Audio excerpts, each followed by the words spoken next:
नमस्कार दोस्तों, मैं दिव्यांशी को एक बार फिर हाजिर हूँ एसबीटी न्यूज की खास खबरों के साथ। पेश है आज 18 जनवरी 2025 शनिवार शाम 7:15 बजे राजस्थान की बड़ी खबरें। जयपुर में साइबर क्राइम का गढ़ बन चुके कुरघनी और जोटवाड़ा इलाके में पुलिस ने ऑपरेशन साइबर शील्ड के तहत बड़ी कार्रवाई को अंजाम दिया है।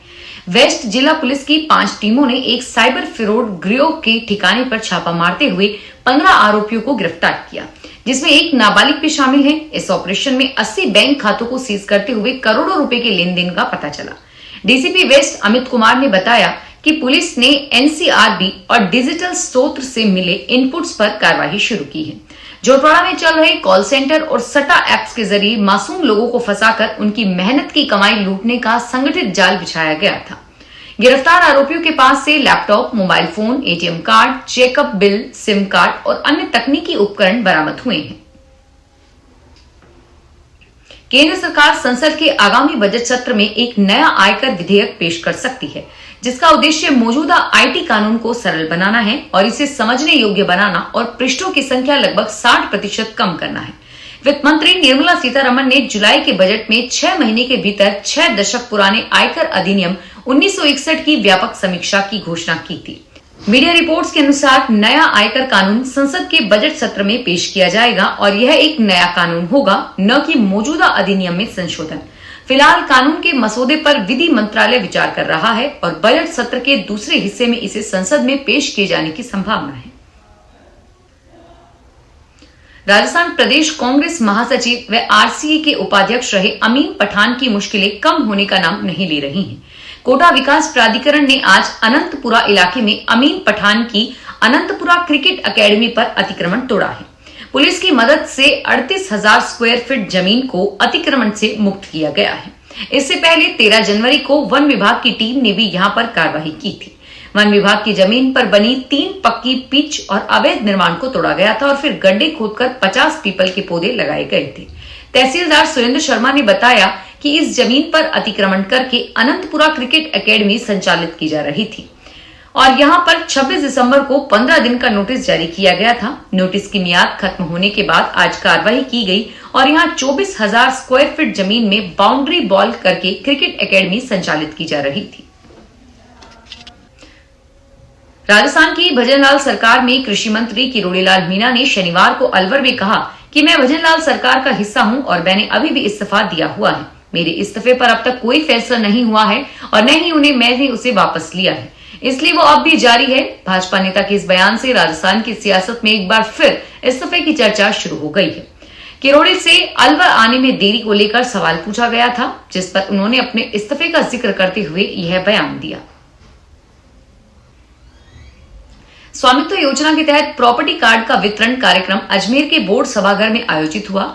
6,800 लाभार्थियों को प्रॉपर्टी कार्ड मिले वितरित किए गए और कार्यक्रम में उप मुख्यमंत्री और केंद्रीय मंत्री भागीरथ चौधरी, विधायक अनीता बघेल सहित अन्य लोग भी शामिल हुए।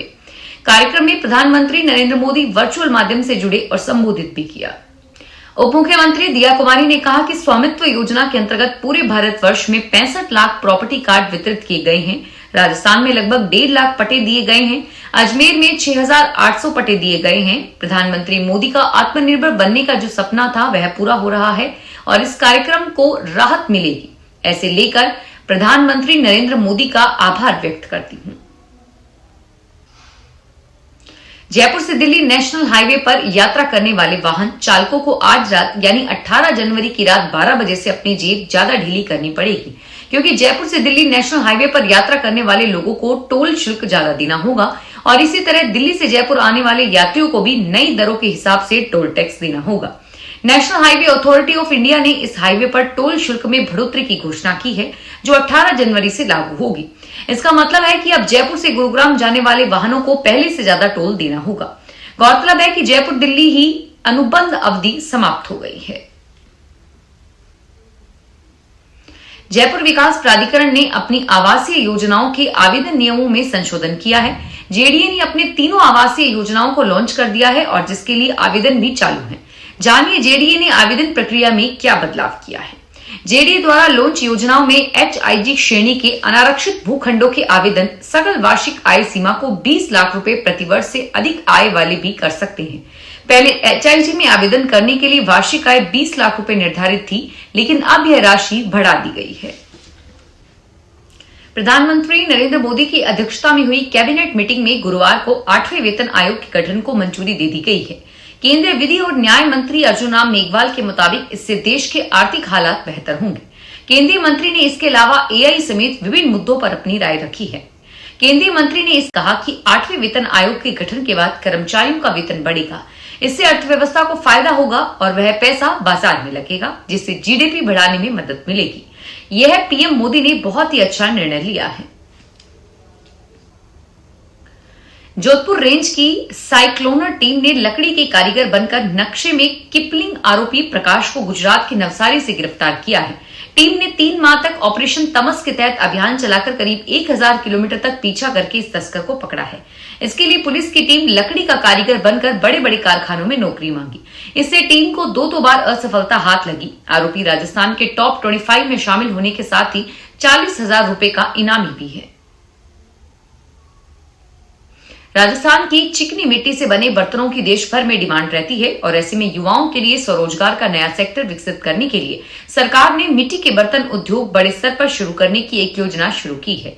इस योजना के तहत मिट्टी के बर्तन उद्योग से युवाओं को जोड़ने के लिए अब मशीनों से मिट्टी के बर्तन तैयार करवाए जाएंगे। इसके लिए युवा कामगारों को सरकारी खर्च पर मशीनें भी सरकार को देनी होगी। राजस्थान माटी कला बोर्ड के अध्यक्ष प्रहलाद राय टाक ने प्रदेश के जयपुर, दौसा, टोंक, कोटा सहित 8 जिलों के 160 युवाओं का चयन योजना की शुरुआत की है। योजना के तहत प्रथम चरण में प्रदेश के प्रत्येक जिले से 20 युवाओं का लॉटरी से चयन किया जा रहा है। सर्दियों के मौसम में कई फल सेहत के लिए फायदेमंद माने जाते हैं, जिसमें अनार का विशेष स्थान है। इस बार फलोदी और जोधपुर जिलों में अनार की बम्पर पैदावार ने बाजारों में इसकी आवक को काफी बढ़ा दिया है।